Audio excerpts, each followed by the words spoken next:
Hey, y'all. Greetings and welcome back to Black Bear News, where everything is connected, mostly connected, trying to stay connected. X, formerly Twitter, is doing its usual thing of making sure that I cannot have 700 followers. It's uncanny.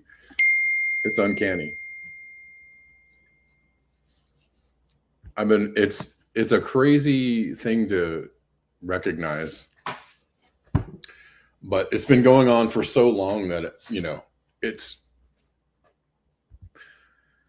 anyways my own little personal what the WTF is going on. Hey, going south, extra bulla, Kameshwari.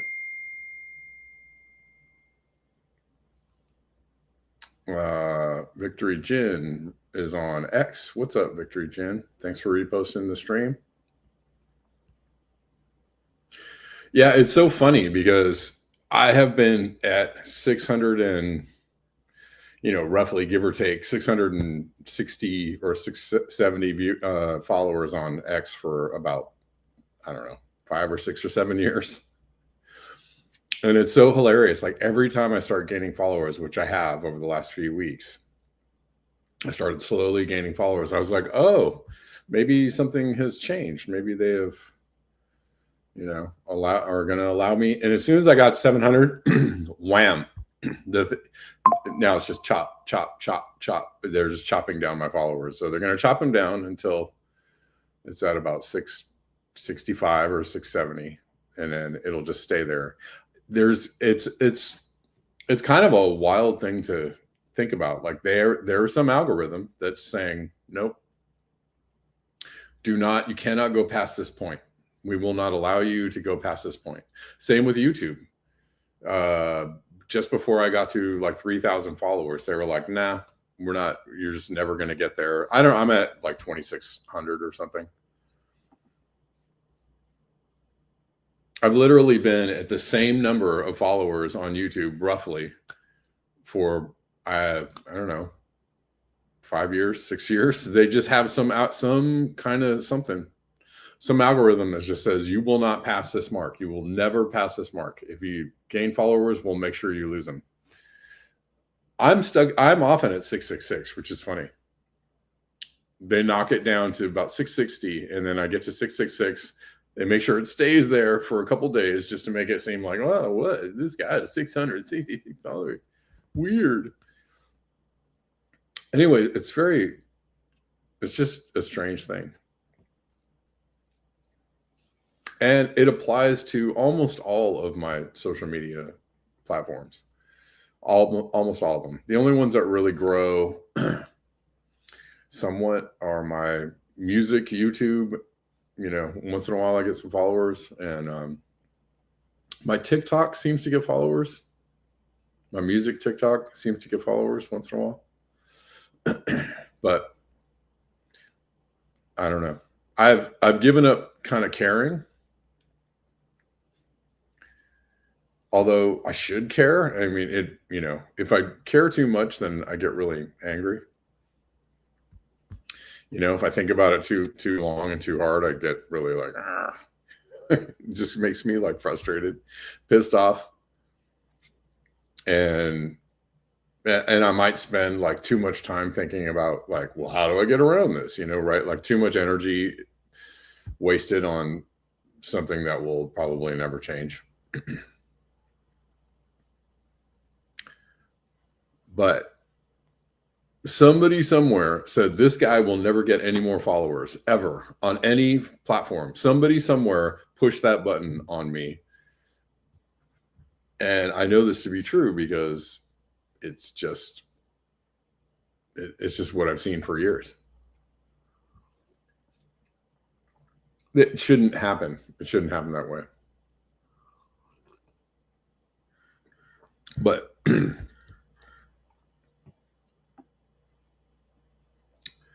for whatever reason, I cannot overwhelm this algorithm that they have on me. I can't get past it. Anyways, whatever. Blah blah blah. Lots of things to talk about as usual. Sorry, I'm a little bit late.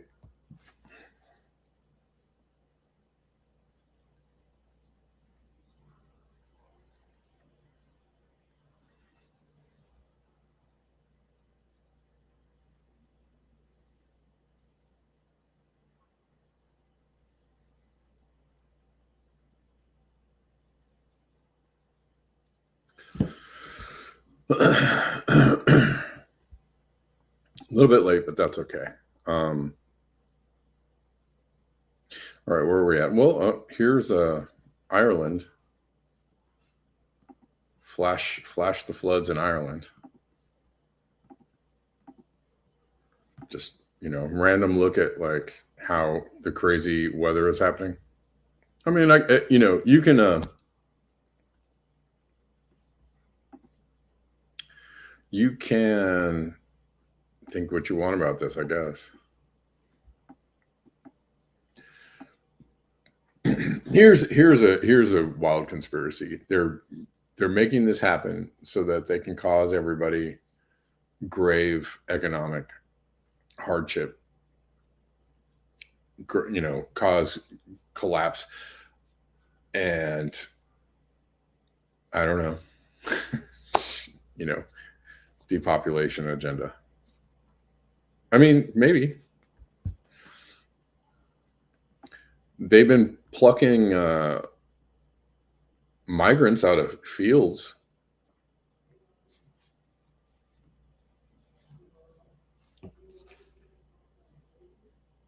They've been plucking migrants out of fields, in California. So hold on one second, okay? Hold on.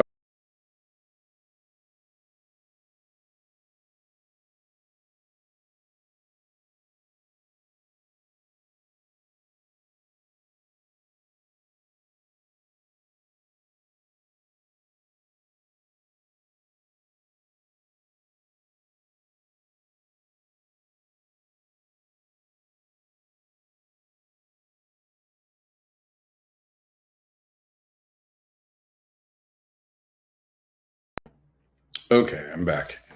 Hopefully you can still hear me. Yeah, they've been plucking migrants out of fields, so nobody's, that's, and it's, I don't know if it's harvest time, but they are harvesting they're harvesting crops all the time. So, for a lot of fruits, this is the time of the year. So that's putting pressure on the food supply. I don't know.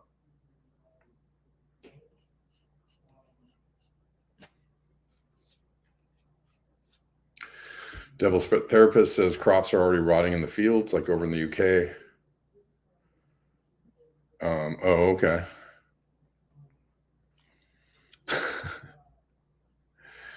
Not yet. Not yet. Anyways, in Ireland, this is either global warming or doing a number, or take your pick of conspiracies. I don't know.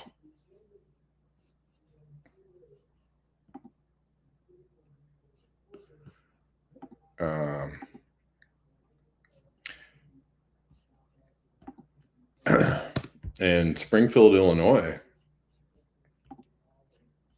massive tornado hit Springfield yesterday.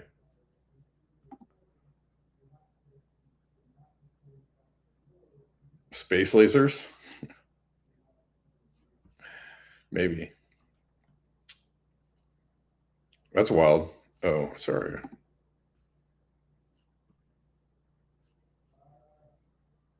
Oh.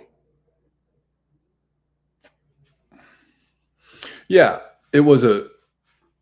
sorry, I didn't see the question. Sorry.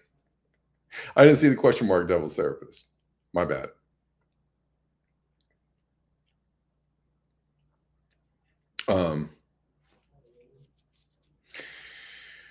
Yeah, there are veggies rotten in the fields. This is in France. Tornado in France. Tours.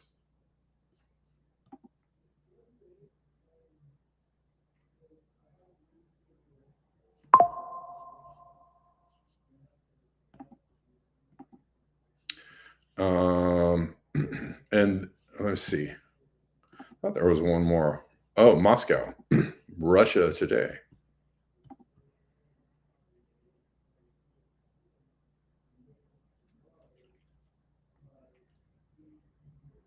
So a lot of places all over the planet getting whacked.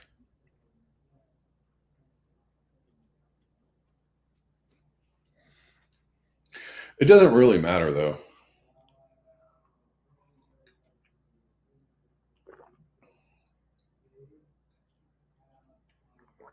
It doesn't matter what you believe. There's not really much we can do to control it. The best we can do is control ourselves, right? You know, be prepared for some stuff like this. You know, live. You know, you got to live as if things are going to go forward normally, because you can't really live decently otherwise. You can't make plans for the future. So you have to live with the plans in mind, but you know, you also have to just be kind of accepting of the fact that, you know, all of these plans can be completely wiped out or waylaid because of a natural disaster coming to a city near you.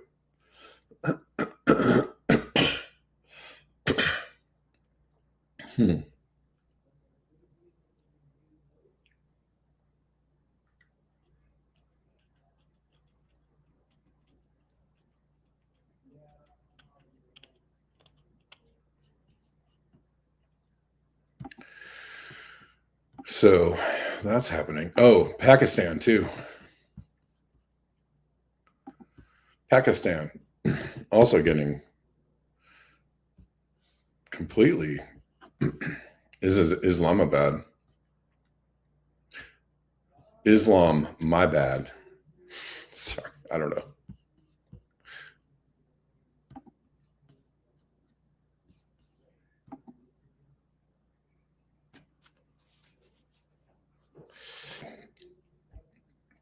Islam ain't so bad.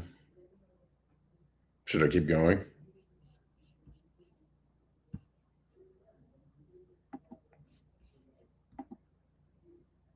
Islamabad, Mama Jamma. No.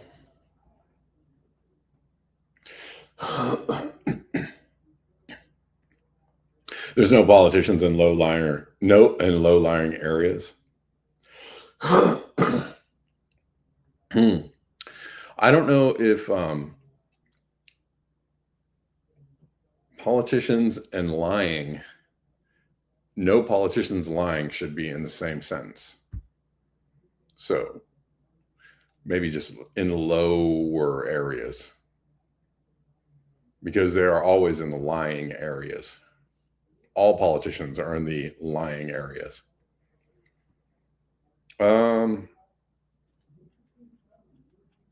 That's true, Kate. People need jobs to care for their families, and some of these jobs are plucking up people and sending them someplace else. And some people don't have any, they may not have any other options. They may have very few options. So they're like, sure, sign me up. Or they may just have no qualms about doing that kind of work.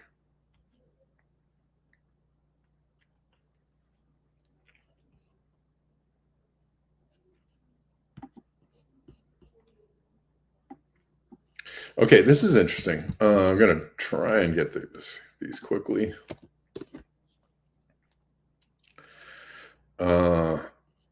Really wild how there are two housing markets right now. If you live in the Northeast or Midwest, prices are rising everywhere around you. If you live in the South or West, prices are falling everywhere around you. And if you live in Florida, the bottom's falling out. Okay. 1 year change in metro level home prices. So what is this? I don't know. This is kind of interesting to me. What is this telling you about where people are going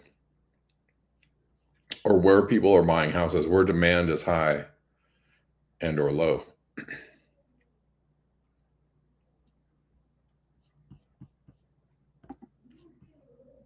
And then here's where the home prices are falling.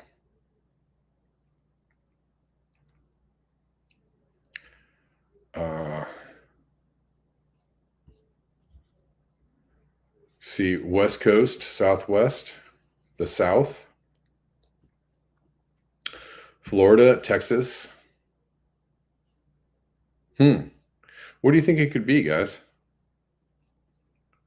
I'd say that there are several things involved in this. Several reasons for this. It couldn't be one, because we don't think that shallowly here, or we try not to. But I'm going to say a big factor in this is the climate and the likelihood that your home is swept away in a hurricane, flood, or some disaster related to heat. What do you think? Because interestingly, Texas and Florida have been places where people have been moving to over the last, especially during COVID. A lot of people left California and New York and other places and moved to places like Florida and Texas.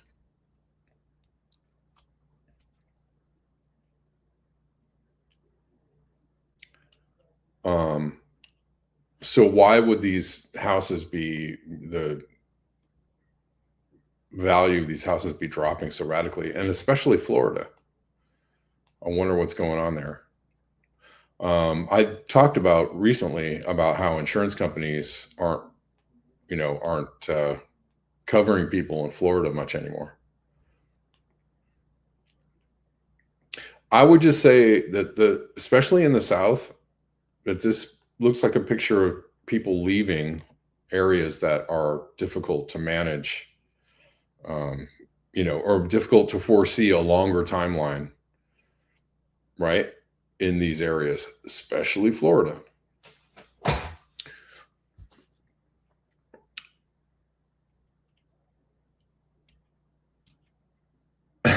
Salt Lake, yeah. I mean, that's kind of happening in California right now too. I've been seeing rents. I've been seeing that rents have been going down in California because people are absolutely vacating the space, and it's wild, like what they're asking for rents around here. So, and the gap between low and high rents is like amazing, right? You can see kind of the same size of home in the Los Angeles area, depending on location and other factors, but it can be, like anywhere between $2,000 a month and like $6,000 a month for like the same space, for the same like size of home. and that's a that's a big gap. But of course, the nicer areas are going to charge more. Um, but I have seen prices kind of, coming down a little bit. It seems like.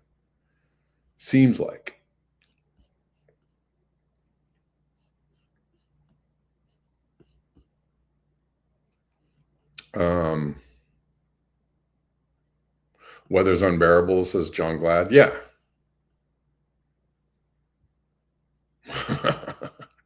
That's funny, Salt Lickers. I don't know why that's funny, but yes.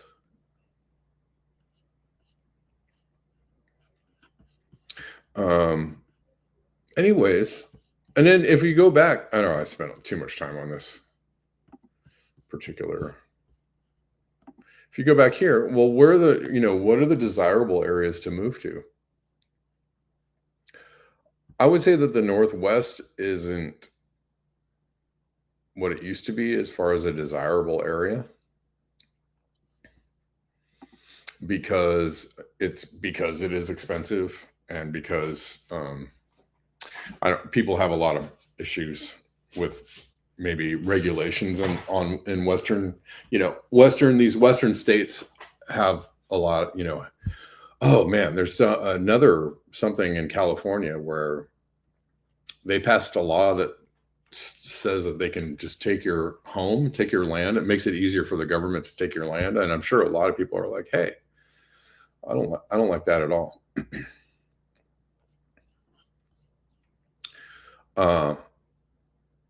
Anyway, so if you're speaking on the subject of climate change, right? These places aren't necessarily cheaper. Maybe Michigan, maybe Ohio, maybe, in these areas. But on the East Coast here in the upper, New York area, Connecticut, Pennsylvania, like this is not necessarily a cheaper place to live, but maybe more desirable to some people as far as climate goes. Just putting that out there, right? A lot of people move to these these regions have been deemed, somewhat better for climate change. This area here, right? This whole area here. I don't know about the Northeast, but right, Upper New York, Finger Lakes, that's a popular spot, I've heard. Anyways, it's interesting.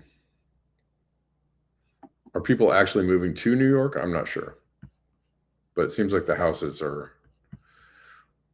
going for more there.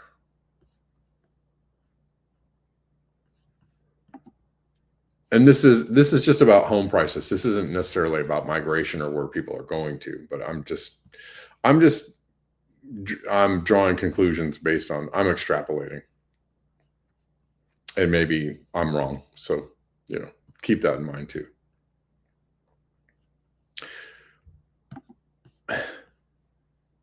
This is a wild story on the same vein. Well, and this actually dovetails into this story, because if you don't see the timeline or time horizon being very hospitable to you to do something, to endeavor to buy a home or stay in a home or grow some corn or whatever it is,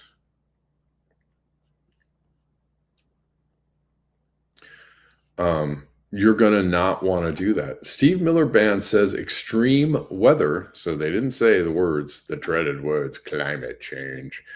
Extreme weather is so dangerous, it's canceling its tour.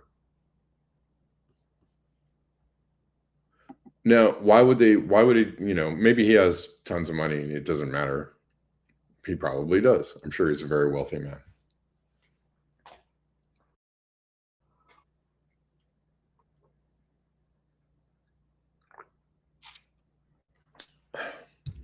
But I'm sure this is probably a very profitable endeavor for him.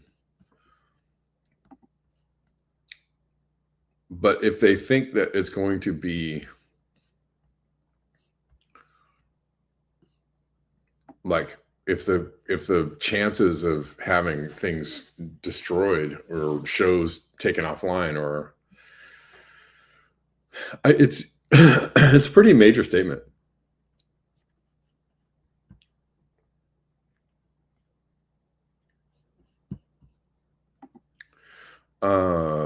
Steve Miller has canceled his U.S. tour because he said severe weather, including extreme heat and unpredictable flooding, poses a danger to his band, its fans, and crew.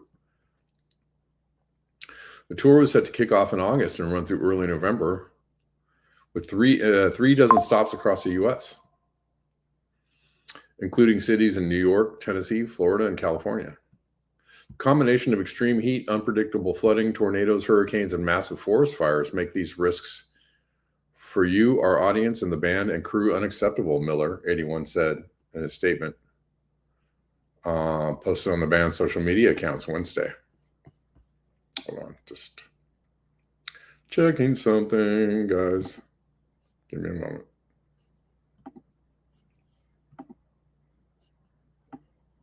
All right.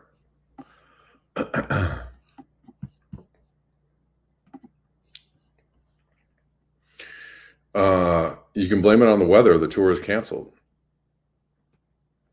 Miller's decision comes as a stretch of extreme weather in the U.S. has made headlines. A sweltering heat dome that baked much of the eastern half of the nation in June and deadly flash flooding in Texas are some of the recent rounds of extreme weather. Scientists say climate change is fueling extreme weather, causing storms to unleash more rain and sending temperatures soaring to dangerous heights, making it harder to plan outdoor summer events. The atmosphere can hold higher amounts of moisture as it warms, resulting in storms dumping heavier amounts of rain compared with storms of the past.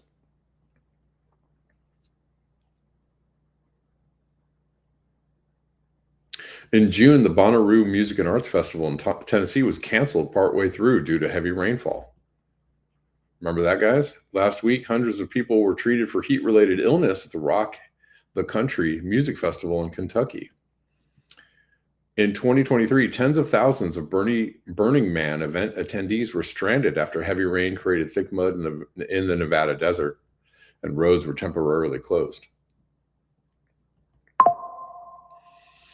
A study published in 2020 reported climate change will increase the likelihood of extreme heat stress during the Coachella festival, etc. Well, so, you know,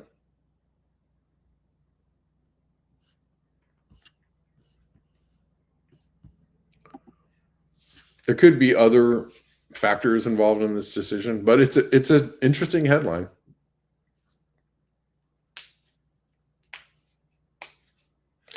But I mean, just look at what is happening around the planet. I mean, and what have we seen in the last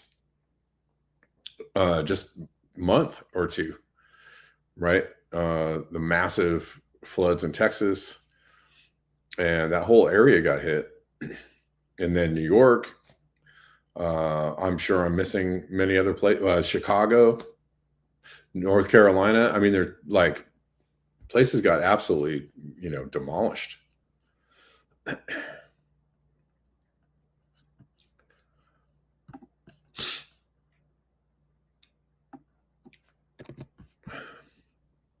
But I mean, it's in the same vein as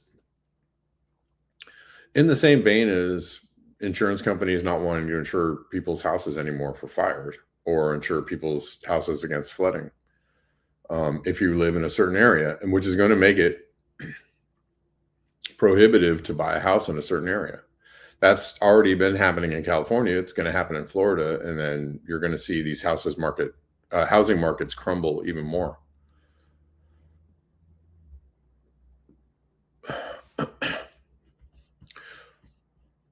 Victor Jin sent me this.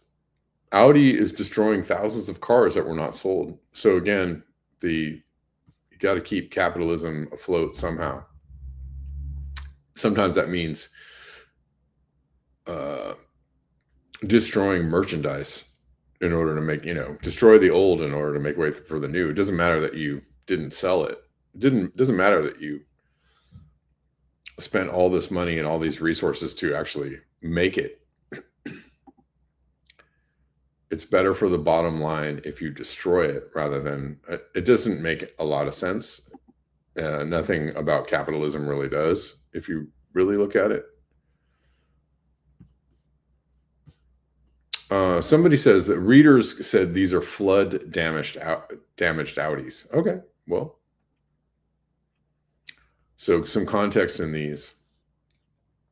We'll watch this. Вот, ребят, хочу вам одно видосик показать. Это все новые машины, нулевые.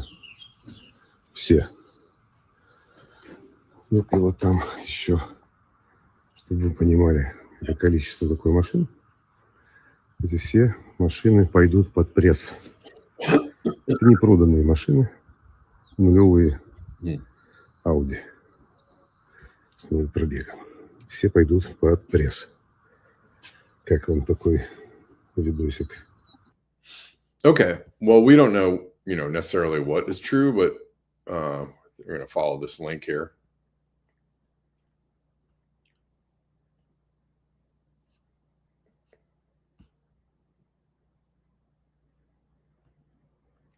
Well, it actually underscores what I just said in the previous couple of segments.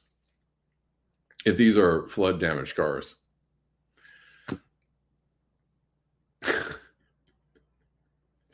you're going to have to, car soup, endless demand, right? I mean, that makes it even stranger or makes the story even more, I don't know, relevant to what we're talking about. But they do they do it all the time in other industries. They destroy inventory in order to, because they don't want to sell it at a discount. They want to keep demand high and they want to keep the prices high. So the best thing to do is destroy the inventory to make way for new inventory. They do it all the time. And I don't doubt that the automotive industry does it. I'm absolutely positive that they do it.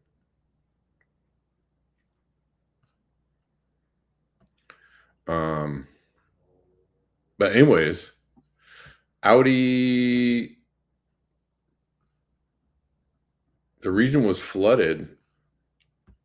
This is not correct. So this is 2016, this link. So no, that was not helpful, people. But anyways, got off track there. Got off the whole path. That's what I get for listening to community notes. That was not helpful.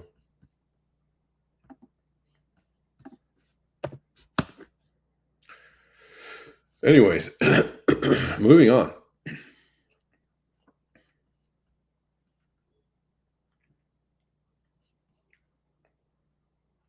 It wasn't Dieselgate. It was actually they actually did flood, but that was from 2016. So it's a long time ago. Yeah, those cars are flooded, bro. Dude, that link you posted was 7 years old or 8 years old or whatever the hell. I can't do math. 9 years old. The Noif. Get it together, Grouch.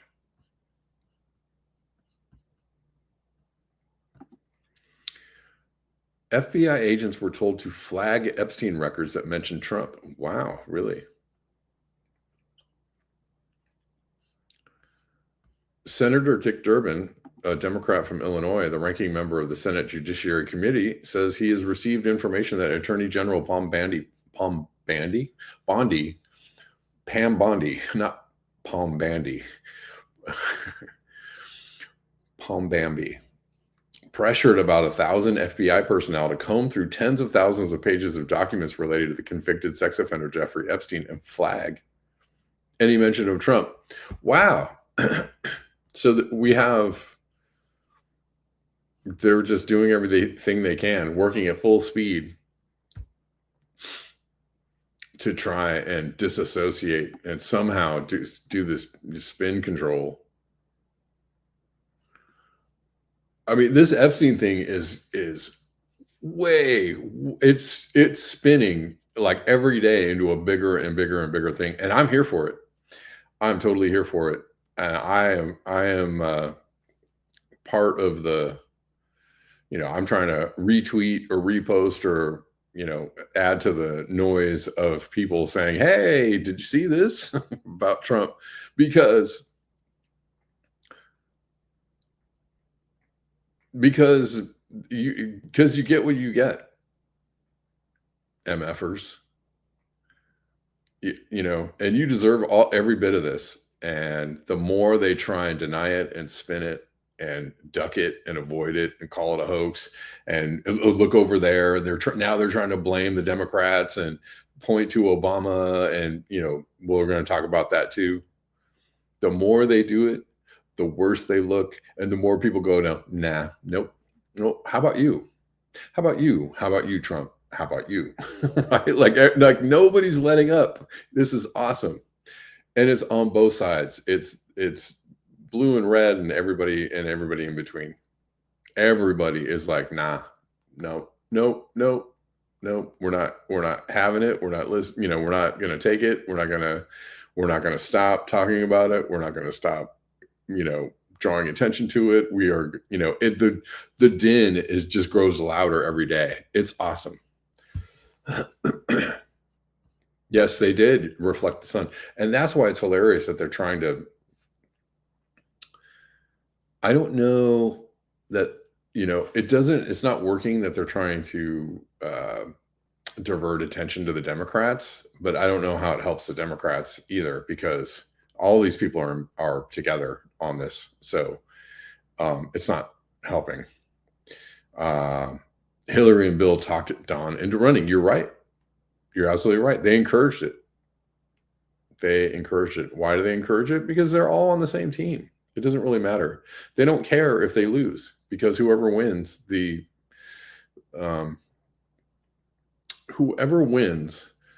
agenda goes forward. The end goal, the ultimate agenda of whatever you want to call it, technocratic fascism, a privatized prison planet, goes forward. It doesn't matter if this is Democrats or Republicans. They're all on the same team. So it doesn't matter. It doesn't matter if Biden won or Kamala won or Trump won, or it all goes forward. All of it goes forward. All of it. Everything goes forward. And we're going to talk about that too. So it's interesting that Trump is trying to point to the Democrats, because it's like, I mean, if people, the people who can really see what's going on and really are looking at this with clear eyes are like, yeah, but they're all, you're trying to say, well, these people are the bad people. No, you all are the bad people. You're not doing yourself any favors by doing this. And people are beginning to, understand that. Anyways, Durbin made the explosive allegations in letters he sent Friday to Bondi, FBI Director Kash Patel, and Deputy FBI Director Dan Bongino, seeking more information about the administration's handling of files related to the Epstein, and asking why senior officials were allegedly focused on looking for documents connecting Trump to Epstein. Durbin says his office was told the FBI personnel were instructed to flag any records in which President Trump was mentioned. He went on to note in the letters that Trump in 2002 said he had known Epstein for 15 years and called him a terrific guy and a lot of fun to be with, et cetera, et cetera. Did you guys see that Wall Street Journal released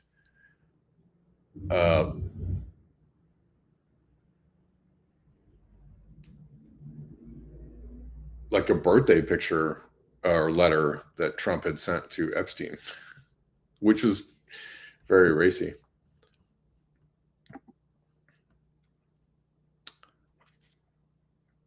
He highlighted reporting that Trump's letter to Epstein contained several lines of typewritten text framed by the outline of a naked woman, which appears to be hand-drawn with a heavy marker, with Trump's signature below the figure's waist.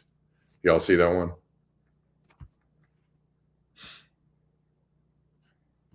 Ooh, it just gets more sordid and more creepy as time goes on. All I really do think that they might be planning to oust Trump for Vance, which is not a new concept or a new theory. But the end of this road might be, and you know, now they're talking about he's in bad health and stuff, right? The end of this road might be Trump is way too much of a liability to the plan. And we need, you know, some doe-eyed puppet to take his place.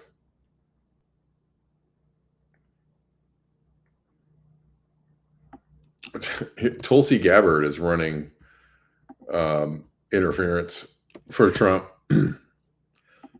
and pointing to the Democrats being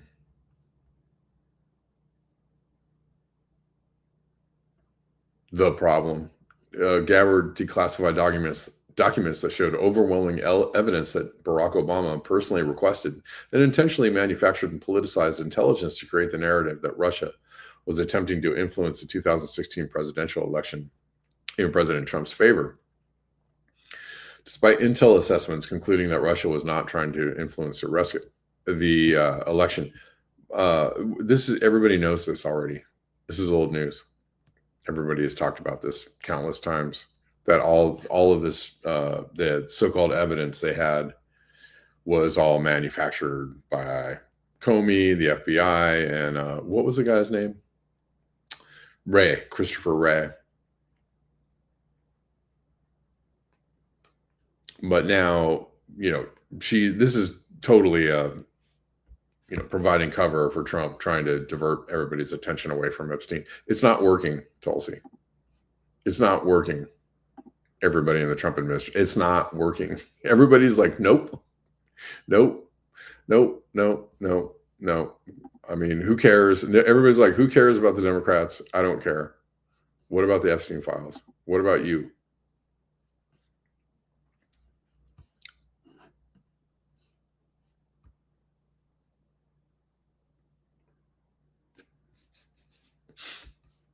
I mean, it is, if true, it's shocking, but again, all of this is politicized, right? All of it is politicized. Like the Democrats, manufactured this stuff about Trump what was the end result of that? Yeah, they impeached him, but like, did he end up not being president? Did he end up not getting elected again? Did he go to jail? Did he suffer any consequences? No, actually, most of the consequences suffered were in the minds of the American public, because everybody believed a fake story, and it greatly increased the amount of polarization on both, right? So they win, right? They created this story about Trump. Nothing happened to Trump. It just, more divided the American people on specific lines, where you had rabid liberal Democrats go, he's a Russian agent. And you had rabid MAGA people going, you're all fake and you're all criminals, Dems, right? It just,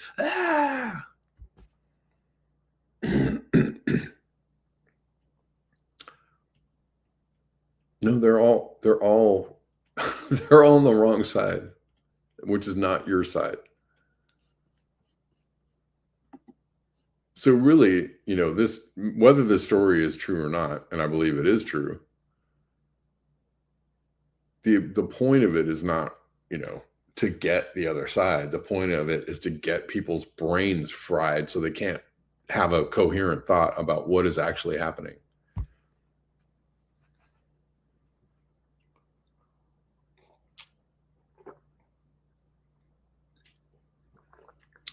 Meanwhile, meanwhile, AOC votes to arm Israel even more.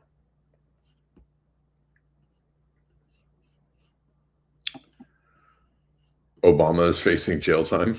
Is he? That's not going to happen. I just do not see it. I don't see it. You know why? Because he's in the club, and we're not in the club.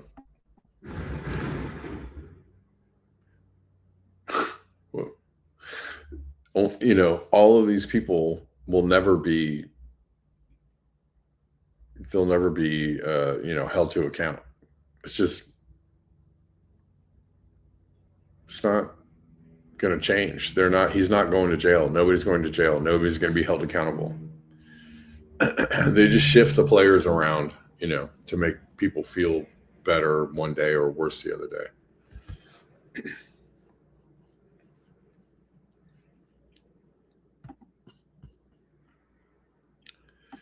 Meanwhile, you know, nonstop, continuous government-sponsored graft and money laundering continues apace.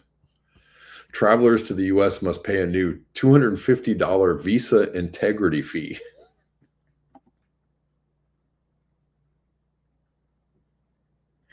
Visa integrity fee. Does your visa have integrity? Well, you got to pay us so that we know it has integrity. What the hell? This is like just a random like convenience fee for buying something online, right? Like there's no wait. So it's mildly more convenient to buy something online, but you're going to charge me an extra $3, $5, or $10 for it. What? Okay. It's just legalized graft.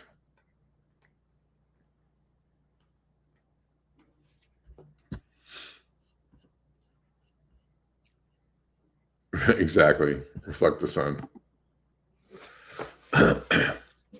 Exactly. You know, come to the U.S. and get deported right away.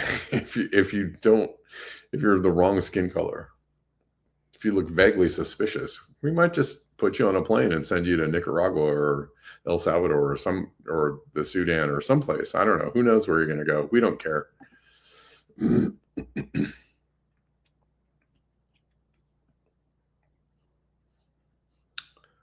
I don't get it at all, but whatever. Visitors to the United States will need to pay a visa integrity fee, according to a provision of the Trump administration's recently enacted One Big Beautiful Bill Act. The fee applies to all visitors who need non-immigrant visas to enter and cannot be waived. However, travelers may be able to get the fees reimbursed. Good luck with that, according to the provision. Details about the new requirement are scant, which has resulted in significant challenges and unanswered questions regarding implementation. The fee will be at least $250 to the U.S. fiscal year of 2025, which runs from October 1st to September 30th, 2025. Anyways, what's really lame is that they're killing, you know, whatever tourism industry there is still in the U.S. Like they are absolutely killing it. So that's a hit to the economy. Like so many of these things that Trump is doing are just wrecking the economy in so many different ways. I don't know how this is helpful. You're gonna, you know, I guess maybe $250 isn't prohibitive to some people, but maybe it would make people consider whether they want to come or not. I saw somebody filming like a short video of Las Vegas. This was a few days ago, and it was like midnight on a Saturday night, and there was nobody out there. Like the streets were empty and the sidewalks were empty, and this person was like, "This is Vegas. It should be absolutely slammed here. What's going on?"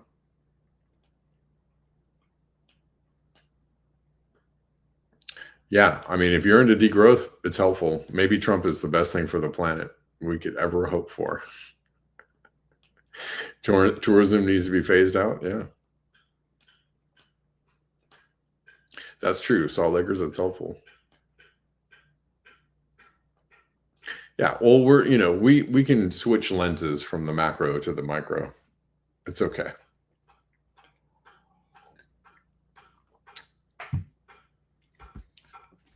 It's kind of like code switching, right? You can see things from all the different angles if you want. This is absolutely wild. Denver sent me this. I'm going to try and race through these last couple of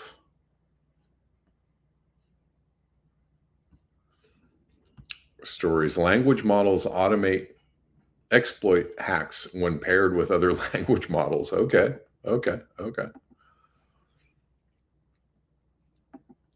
So pairing these AI language models can increase the likelihood and or manipulation of exploits, which, I mean, plenty of people have warned against.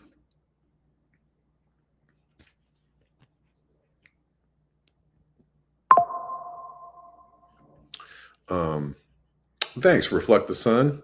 Reflect the Sun bought me some coffees. Appreciate you. You're awesome. Conversations between LLMs could automate the creation of exploits, studies show. As computers and software become increasingly sophisticated, hackers need to rapidly adapt to the latest developments and devise new strategies to plan and execute cyber attacks. One common strategy to maliciously infiltrate computer systems is known as software exploitation. As suggested by its name, the strategy involves the exploitation of bugs, vulnerabilities, or flaws in software to execute unauthorized actions. These actions include gaining access to a user's personal accounts or computer, remotely executing malware or specific commands, stealing or modifying a user's data, or crashing a program or system. Understanding how hackers devise potential exploits and plan their attacks is of the utmost importance.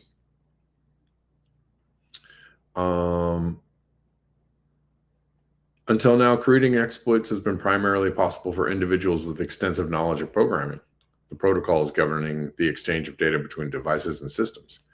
A recent paper in Computer Networks, however, shows that this might no longer be the case. Exploits could also be automatically generated by leveraging large language models, such as the model underlying the well-known conversational platform ChatGPT. In fact, the authors of the paper were able to automate the generation of exploits via a carefully prompted conversation between ChatGPT and Llama 2, the open source LLM developed by Meta.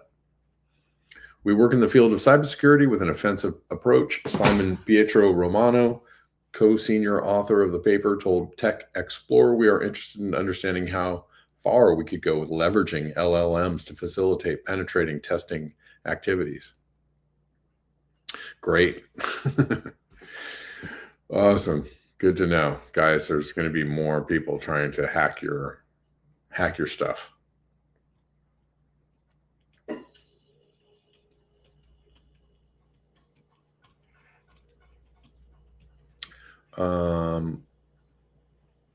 When the powers combine, they automatically hack shit. Yeah.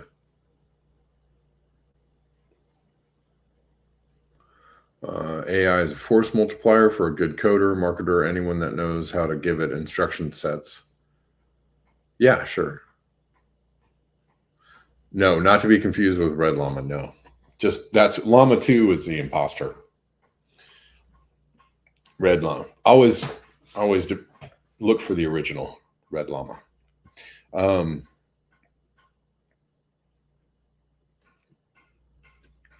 Yeah. Well, not to mention the fact that there's, Pegasus is out there, and there all these other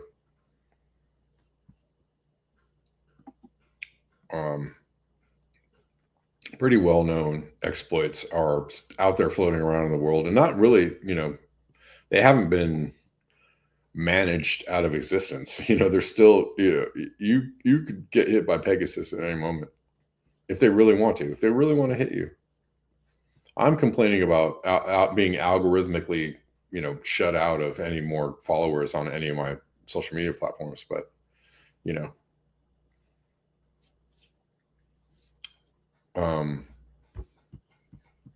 people have suffered far worse. That is not an invitation to suffer far worse, by the way. I want these algorithms lifted. Anyways. But you really have to be more savvy these days. And you got to stay very aware, because it is very easy to get hacked.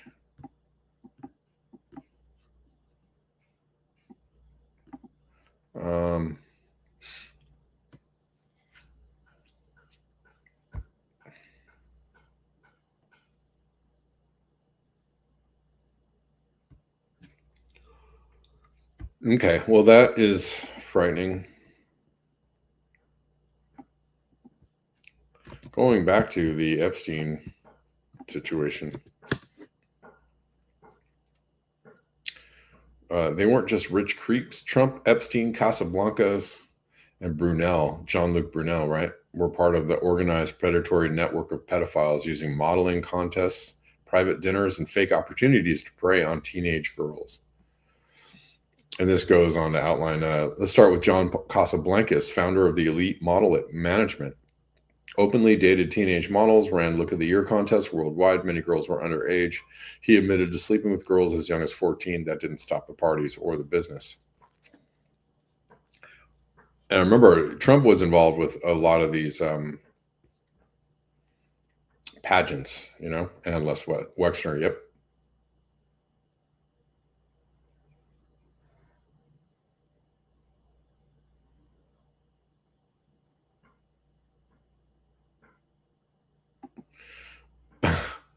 Casablancas and Trump were close. They co-hosted private dinners where models were made to walk across tables so Trump could stick his head under their skirts. Nice guy. Casablancas bragged about letting Trump date his models. Trump even sent Ivanka to him for modeling at age 14. Casablancas wasn't alone. Enter Jean-Luc Brunel, another modeling agent with a long trail of rape and trafficking accusations. He ran Karen Models and later MC2, a front Epstein used to bring in girls. One victim said Jean-Luc handed me over to Epstein like I was a toy. Brunel's ties to Epstein ran deep. Epstein funded Brunel's modeling agency. Brunel then supplied Epstein with underage girls, many from overseas. French prosecutors had multiple rape charges against him. He died mysteriously in prison. Suicide, they said. Trump, Epstein, Casablancas, and Brunel were all connected, attended the same model scouting events, judged the same contests, hosted private dinners with girls as young as 13, traded girls across state and national borders. This wasn't random, it was coordinated. A 1991 Look of the Year dinner party makes it crystal clear. Trump and Casablanca sat side by side, watching 15-year-olds compete. They told one girl to take off her jacket to show her body. Brunel was a fixture at these contests. This was grooming, not modeling. Elite modeling, Trump models, MC2, Karen models, different names, same function. All four men use their agencies as pipelines to control, traffic, and exploit young girls under the guise of fashion and fame. If this involved just one man, it would be scandalous, but four powerful men did this together for decades. They built their reputation on exploiting teenage girls and protected each other at every turn. Only one is still alive, and that one is president. Little St. James wasn't the beginning, it was the destination. Trump, Epstein, Casablancas, Brunel each played a role in building the pipeline, modeling agencies, teen pageants, scouting trips. Epstein Island was where the system delivered the girls. Survivors have said as much. Where are they now? Epstein dead in jail, Brunel dead in jail, Casablancas died of cancer in 2013, never faced justice. Trump very much alive and running the country again. Only one is still walking free, the one with the most power, or maybe the one with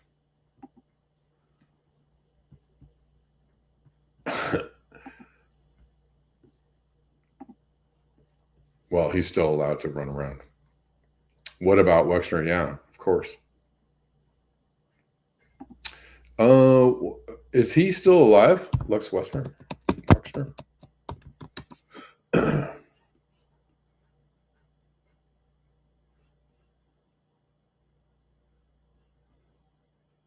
I guess he is.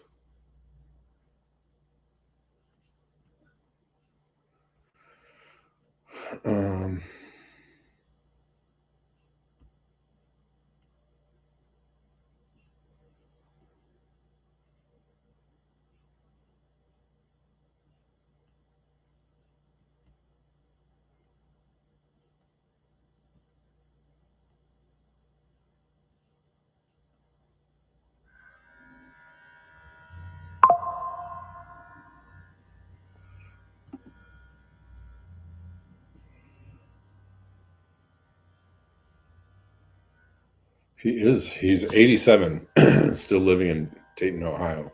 Okay.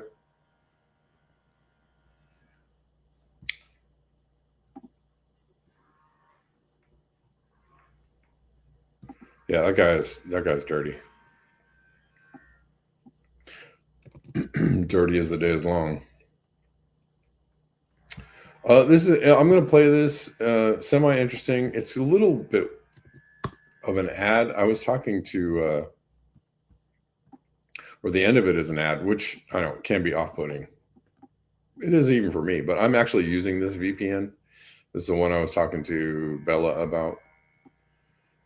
Apparently, it's a good VPN. I don't know if James Lee doing an ad for it is weird to you, but let's listen to this because it's thought-provoking and informative. So that's always good. Are Israeli spies controlling your VPN? According to a Mint Press News investigation, quote, 3 of the 6 most popular VPNs is quietly being operated by an Israeli-owned company with close connections to that country's national security state, including the elite unit 8200 and dubbed-in unit of the IDF. Okay, you have all these VPN services with Israeli fingerprints all over it. You got companies like NordVPN, Proton VPN, Surfshark with... That is crazy and very concerning. And Proton is on that list, so that's concerning. I used to use Proton. Servers in Israel. Then you got other companies like Ola VPN and ExpressVPN that are founded and owned by people. It's pretty much every VPN, like all the VPNs that I hear people using are all of these, and I guess all of them are compromised. In Israel. And just so everybody's aware, Unit 8200 is like the Israeli version of the NSA and has been, quote, the source of much of the world's most infamous spying software, including Celebrite and Pegasus, the program used to snoop on tens of thousands of the world's top politicians and journalists. And the biggest dirty secret of all VPNs is that they know exactly who you are, where you are, what you're browsing, except they just, quote unquote, promise not to tell. But guess what? Every time the government or the police come a knocking, they do tell. Until now. I got a buddy, Matt Kim. Some of you know who he is, but he just launched the first ever trustless VPN, where they made it impossible even for them to look at your data. VP.net is owned and operated right here in America because they got no backdoors built in, they got no stored data. So even if the government shows up, there's nothing for them to give. Okay, cryptographically verifiable privacy, meaning that your connection is anonymized in a secure enclave so that they can't even identify you. We're talking state-of-the-art encryption so they can't monitor you, nobody can monitor you, and traffic shields so you're safe even from the best spies. This has never been done before. Every single other VPN has backdoors built in. This is the only one that does not. I've been using it to protect my privacy, and if you sign up... Okay. So it's interesting to know. I'm not gonna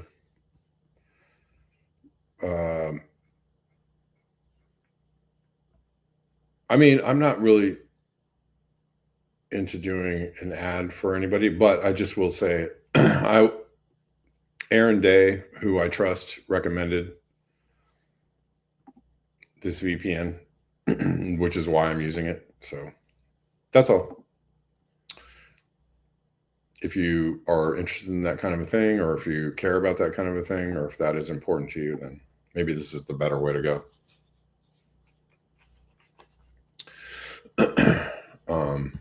So far, I really like it. That's all I can tell you. I think it's pretty good. It also makes me concerned that maybe it won't be around very long, or maybe it won't be maybe it'll be taken offline or exploited or something. I don't know. I hope not. Hope not. But Aaron Day, yes, I saw Aaron Day just ran across a post of him saying like, hey, this is the VPN that you want to use. And so I'm also using it. Okay.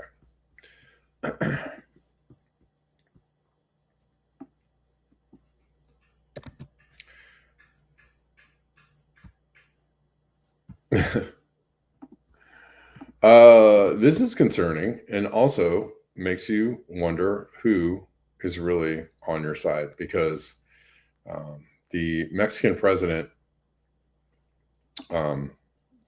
Scheinbaum, has come off like a pretty progressive, cool, right? Like head, feet on the ground type of president of Mexico. But when you see stuff like this, it makes you go, oh, they're all on the same side. They're all working for the same team. It doesn't matter. It's sometimes they pose as populist. Sometimes they pose as progressive. Sometimes they pose as authoritarian and fascist. Sometimes they pose as right wing. Sometimes they pose as left wing. Yeah, Denver. That part. This is concerning. Mexico makes biometric identifier mandatory for all citizens. And what is this? This is the technocratic panopticon, the digital prison state, being pushed forward in Mexico, where the supposedly progressive, very cool, populist kind of, making moves that make the people feel protected against the big bad U.S. oligarchs. Not so much. Mexico has officially introduced a digital identification system by signing a law that turned the previously optional. And this is it, right? Because yes, Deline, exactly, coming to a theater near you. This is it, because it's optional now, right? Like your phone, your Face ID, and your authentic, whatever, second level, third level authentication on, different sites. And right now it's optional for me and for a lot of people, but there's going to be a day when they're like, no, you can't do this anymore unless you do the biometric thing. And I don't know, that's giving me a lot of pause. It's making me go like, is there going to be a day or a time when I'm just not going to want to join the internet or be on the internet, because it's going to be like, well, we have to get you all biometric up. Not that they don't already have, most of the information they need anyways. I'm sure that they do.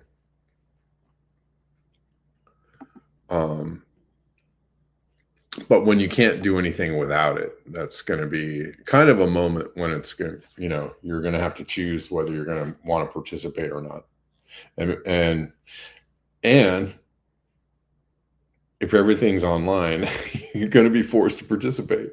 Kind of like you're forced to get a car, most places and most areas and most of everybody's life, unless you live in a, very metropolitan center. You could not be without a car. You are forced to get a car because they force you into this system that relies on you, or, having a car. And if you don't have a car, you're greatly crippled in all the things you can do. Yeah, Denver. Yeah, sure.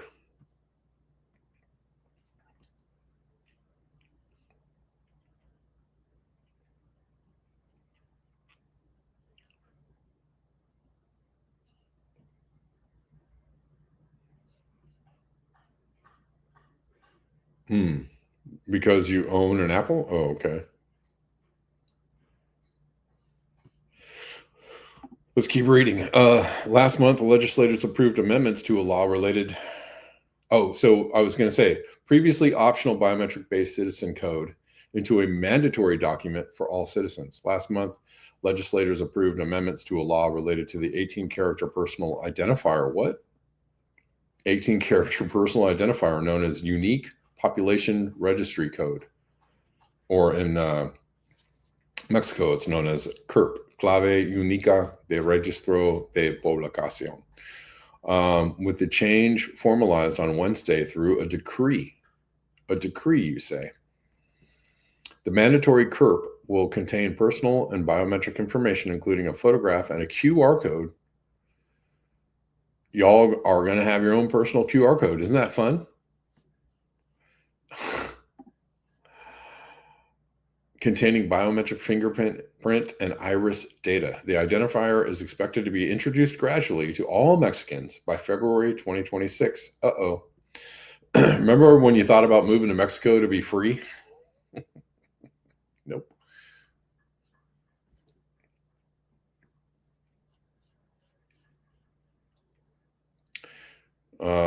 Creative Experiment says, my guess is that USA demanded biometric data before sharing technology, and Mexico agreed. Huh, sure.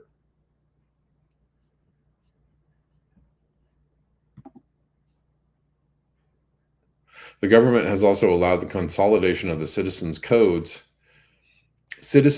into a single identity platform that will be connected to other state databases and administrative records. Wow. According to the decree, the Ministry of the Interior and the Digital Transformation Agency must create a unified identity platform within 90 days. What?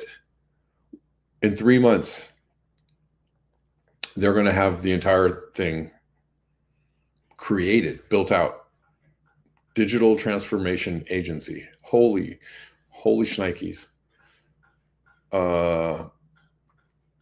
And will be required to update their system to recognize the identifier. The country also plans to kickstart a national program to collect biometric data from children and adolescents within 120 days.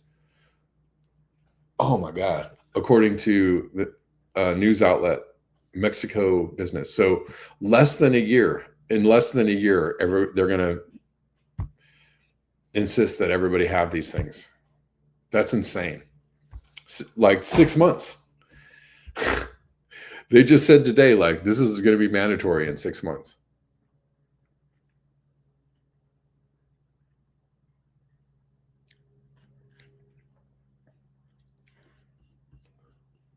Wow. The first CUPR was issued in 1996, allowing both citizens and residents to use it in tax filings, company records, schools, passport applications, and other government services. The biometric version of the code began rollout at the beginning of 2025. Privacy advocates, however, have viewed the introduction of the mandatory biometric ID with suspicion, raising concerns that the CURP will lead to surveillance and data security issues. Well, no, duh. The new law, for instance, does not require authorities to inform citizens when their data is being viewed or accessed. This puts us in a massive surveillance ecosystem with no provisions to identify wrong use of data, data breaches, identity theft, or acts of corruption. Jose Flores, director of digital rights group R3D, told Context News.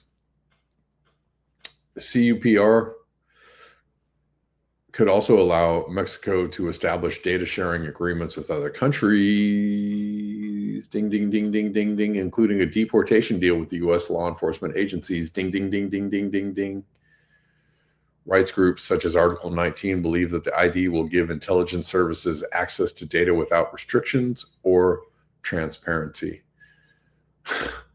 Mexico, oh my God.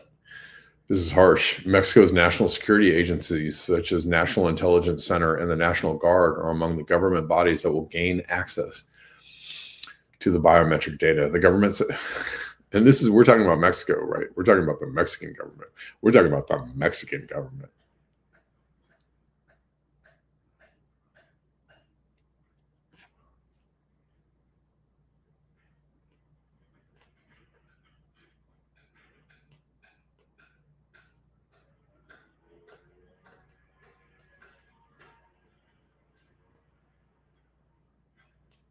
Yep.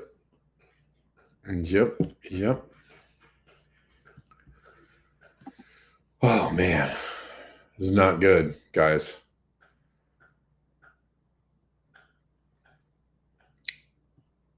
The government says that the misuse of sensitive data, including biometrics, is regulated by existing data privacy laws. Great, thanks. That totally makes me feel better. A wiretap can only be approved by a judge according to the Constitution and the law, Mexican President Claudia Sheinbaum said at the beginning of July. Okay. The Unified Identity Platform will be able to connect to the National Registry of Missing and Unlocated Persons and National Forensic Data Bank, allowing the country to combat the alarming trend of disappearances, according to the government. Really? You think that's going to happen?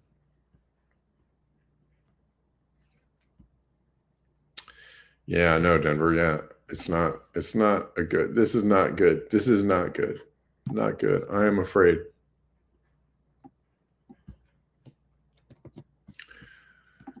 All right, guys.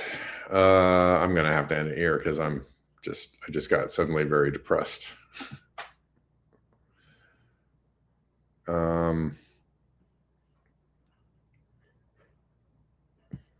Yeah. They just want to help. They just want to, safety, protect the people. Yeah. Bank the unbanked and all that kind of stuff. All right. Thanks, guys. I appreciate you. Let's see. I don't know if I have anybody else to thank. Reflect the Sun, thank you. And I think that's it.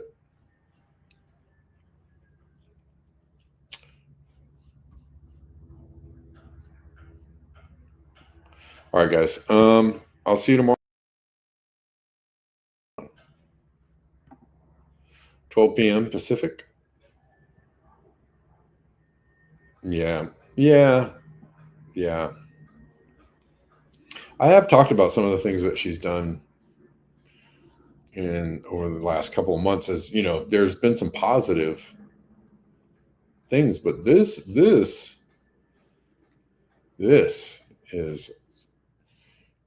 pretty much wipes all of that positivity out. It makes it go like, oh, I see. You're not that person. You're not a good person. Okay. All right, guys. Thanks so much. I'll see you tomorrow, and beware the bear.